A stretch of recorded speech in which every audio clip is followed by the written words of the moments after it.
আসসালামু আলাইকুম রহমতুল্লাহ। কেমন আছেন সবাই? আশা করি সবাই ভালো আছেন। আজকে চলে আসলাম একটা মসজিদের ছাদে পাইপ ফেলাতে।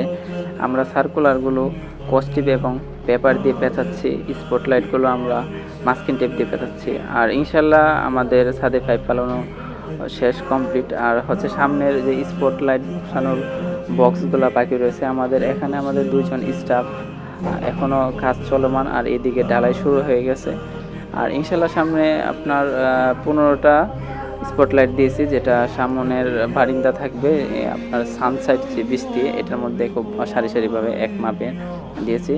আর আমরা চেষ্টা করি ইনশাল্লাহ নিখুঁতভাবে কাজ করার, আর আমাদের কাজগুলো নিখুঁতভাবেই করার চেষ্টা করি এবং করে আসি ইনশাল্লাহ। আমাদের যে সার্ভিসগুলো হচ্ছে, বিষয়টা হচ্ছে এই মসজিদটা আপনার হচ্ছে একটু কোনাকুনি, যে গ্যাপগুলো অনেক বড় বড়, যে কারণে হচ্ছে পাইপগুলো আমরা ডাবল বানানো হয়েছে।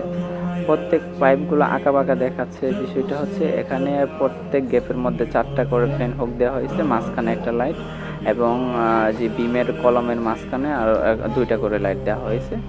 এই কারণে একটু আমাদের পাইপগুলো আঁকাবাঁকা হিজি দেখাচ্ছে, কিন্তু বিষয়টা হচ্ছে আলাদা আলাদা পাইপ টানানো হচ্ছে। এক পাইপ দিয়ে এসি চলবে, আর একটা হচ্ছে স্পিকারের লাইনও থাকবে।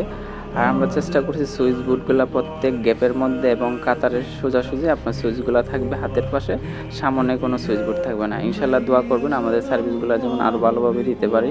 আল্লাহ।